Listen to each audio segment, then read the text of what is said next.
Hi, I'm Ewan Blakey, Senior Pastor of Oasis Church. I hope this message gives you hope and helps you take your next step on your Christian journey. We'd love to invite you to come and see us in person at 10 a.m. on Sundays or join us live every Sunday on YouTube. For more info, visit our website, oasischurchperth.com. So this image that's about to come up on screen is a picture that I have of Anzacs, and it's not a very clear picture, but use your imagination. But they're all Anzacs there on a pyramid, and they're in Egypt just before they get posted or head off to the World War I. And I have that poster. As soon as you open my office door, that's the first thing you see, is this picture. And the reason I have this is, anyone remember Dead Poets Society? Yeah, Dead Poets, for some of you, you're like, what's Dead Poets Society? It's a great movie. Robin Williams plays a serious character. But in that movie, there's a point where he gets these young guys looking at these photos of people that used to go to the school that are long dead. And he says to them, I want you to lean in close and hear what these people that are long dead, what they have to say to you. And that's where he kind of says, carpe diem, seize the day. And when I saw this poster years ago, I thought, you know what, I'm going to have that in front of me all the time to remind myself that just like these young men here, and they're like half my age in this photo, but just like them, they have dreams, they have ambitions, they want to suck the marrow out of life, and they're all dead. Some died in the war, some died of old age, but they're all dead. And one day, I'm going to die. So between now and then, how do I really make the most of the time that's been given to me? How do I suck the marrow out of every moment that I have? Now, this poster has a lot of other nuances and meanings to me, but that's one of them. And I used to take this so seriously that I actually, at one stage in my life, divided my time up into 15-minute intervals. And I would plan out for the week every 15 minutes what I was going to do with that. Because I wanted to make the most of it, right? I want to suck the marrow out of life and seize every moment, because you've got a carpe diem, seize the day. And I would be very, very intentional about everything I did. Everything wanted to be filled with meaning and purpose, because there's so many things in life that's just frivolous. You know, some people just get to the end of their life and they're filled with regret. I don't want to be one of them. I don't want to get to my deathbed, look back and be filled with regret. I want to get to the end of my life and go, couldn't have done any more. Couldn't have got any more out of life. I want to seize the day. In Tolkien, in Lord of the Rings, there's this line. It's a beautiful line. I love this line. All we have to do is decide what to do with the time given to us. Isn't that a beautiful line? Gandalf kind of says that at some point. That's all we can do. Those guys are about to go to war. It's like, oh, what's going to happen? Don't know. All we have to do is decide what we're going to do with our time.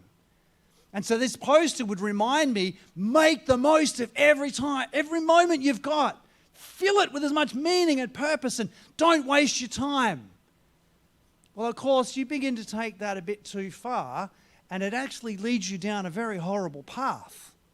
Because all of a sudden, you're starting to go, what's more important? Because, I'm trying to suck the marrow out of life, right? So what's more important here? I'd like to read this fictional book. I think that would be fun. But, there's more important books to read. I'd like to sit down and just chill in front of the TV. But there's more important things to do. I remember someone challenging me on my 15-minute intervals, and they said, Colin, everything you do is done with purpose and intentionality. Where do you have hobbies? And I said, I've got a hobby. Why did I have a hobby? Because you're supposed to have a hobby. So I have a hobby so I can say I've got a hobby.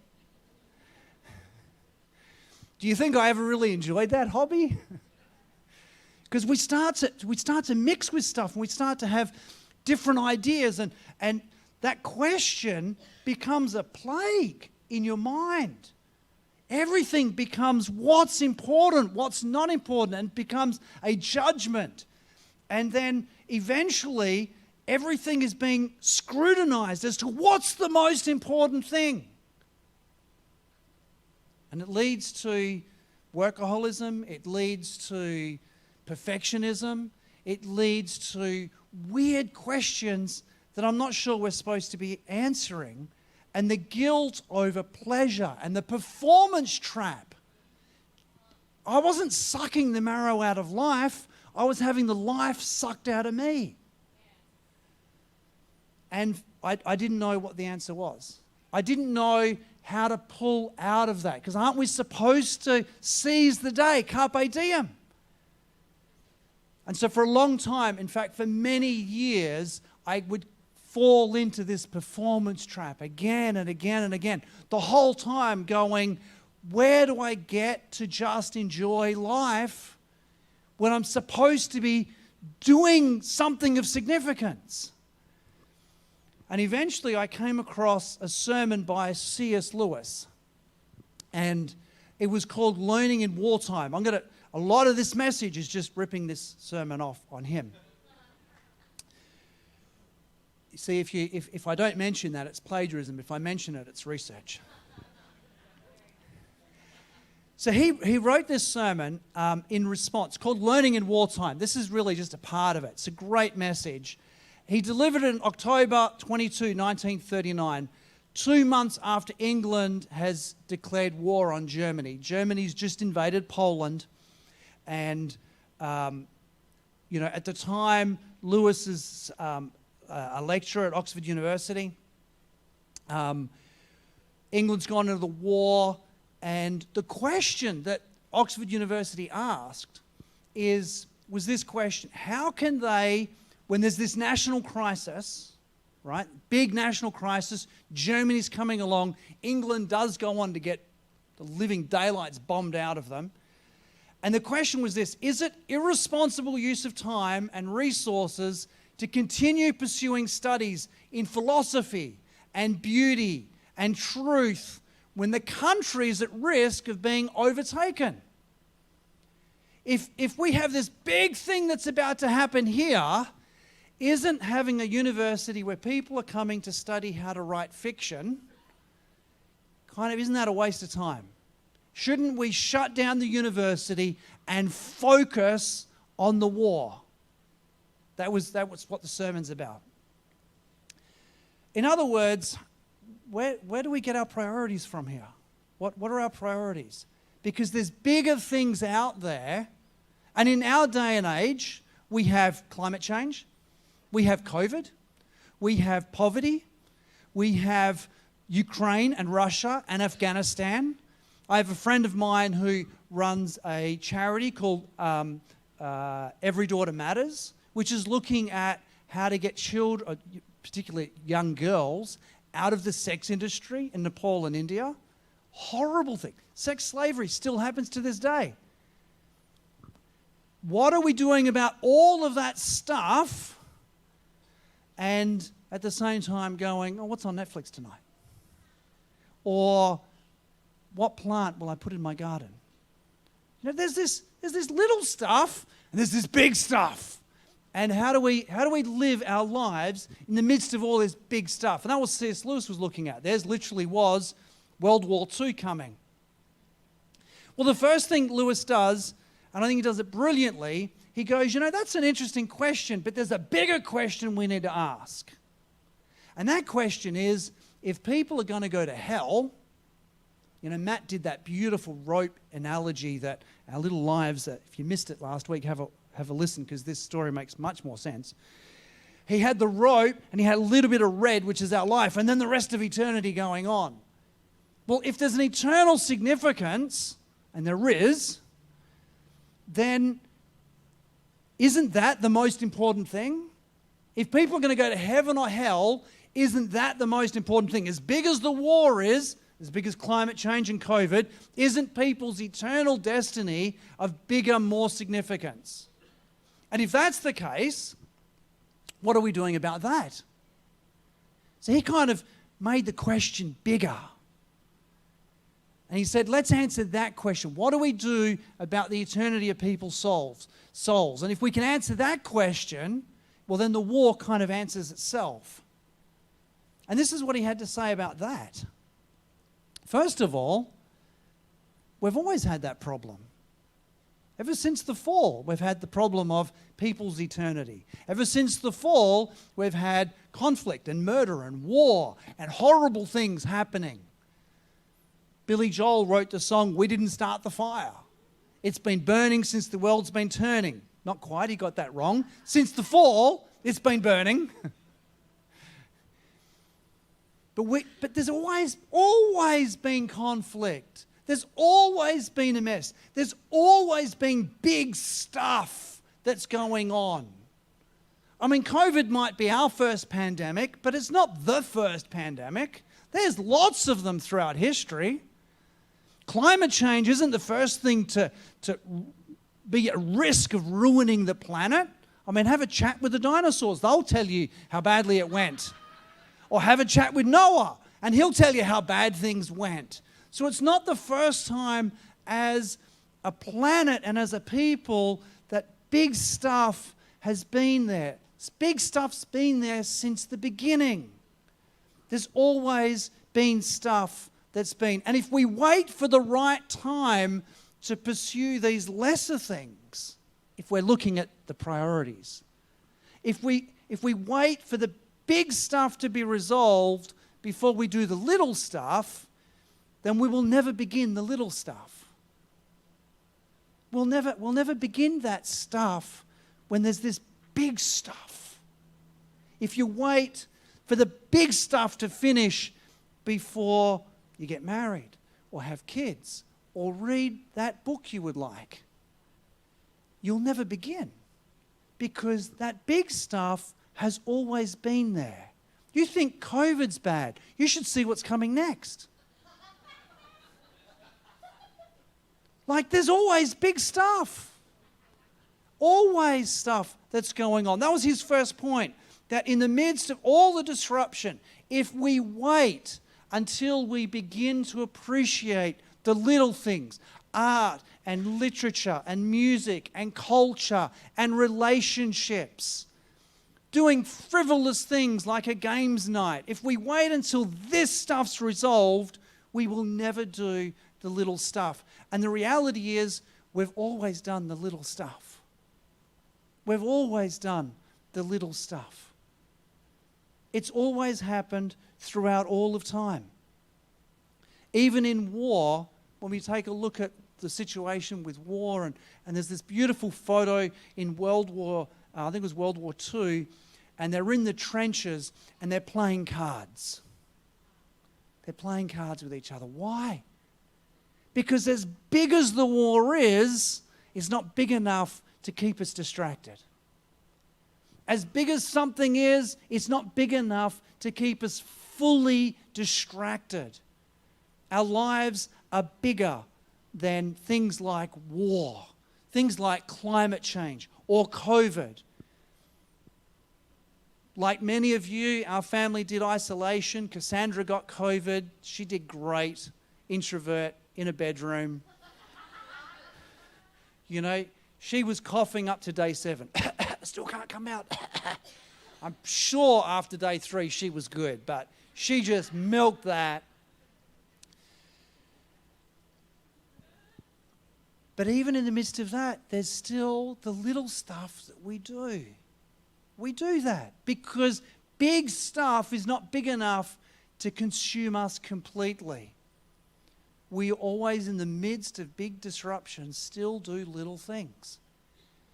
When someone doesn't, when something like climate change or COVID or, the threat of China coming into Australia, when we allow something like that, or even our children or our family, be all-consuming, we call that person a monomaniac. It's not a good thing. They're called a monomaniac. They're so focused on the one thing that they're pretty well useless for everything else. I mean, you imagine someone, and C.S. Lewis gives this example of, you go to the beach and you're there to save people. You want to be a lifesaver, and that's a good thing. That's a good thing, right? Praise God for lifesavers in Australia. So you go to the beach and you're a lifesaver, and you begin to live for being a lifesaver. You live for that task. You dedicate yourself to becoming the best lifesaver. But the question's always, can you do more? And that answer is, yes, you could always do more. And so they begin to look at different ways on how to save people, how to hold people back. So they start education programs. Can they do more? Yes. They start going to all the schools and making sure all the kids, and they start putting up boundaries and fences, and they give their life to this.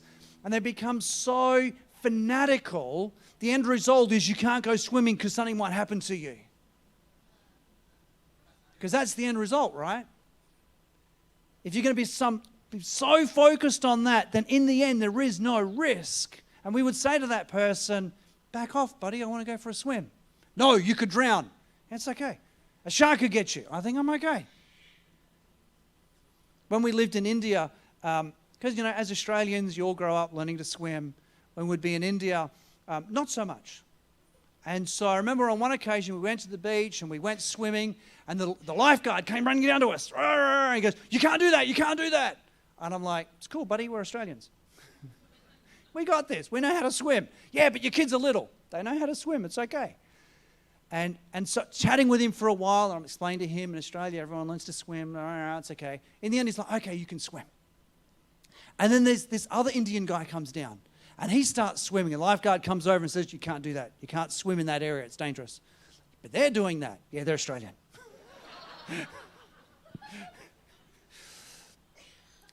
If we begin to live for stuff, we become fanatics about it. And rather than living for it, it begins to take over and we become possessed by it. And whether it is a good thing, there are some things worth dying for. If you're a lifesaver, they will risk their lives for you if you're in danger. Your life is worth dying for. We have soldiers that will go to war, and why do we celebrate Anzac Day? Because they died for us. Police officers put their lives on the line for us. Firemen, when they break into a building to rescue people, are risking their lives for us. There are many good causes worth dying for, worth laying your life down for, worth pouring yourself out as a sacrifice for. There are many things worth dying for and sacrificing for. Many parents sacrifice for their children. They give up their dreams and their hopes in order to give their kids a better life. And that all of that stuff is worth sacrificing for and dying for, but none of it is worth living for. And when we live for those things, we place them in an area that they do not belong. Jesus said, give to Caesar what is Caesar's and give to God what is God. And when we die for someone, that is a beautiful thing. Jesus said there's no greater love than to lay your life down for another. But we don't live for them. When we do, we've elevated them to the level of God. We give to Caesar what is Caesar's and God to what is God. So we don't live for the temporary things. To die for something or someone is a beautiful thing. It's a glorious thing. But we don't live for others. What do we do then?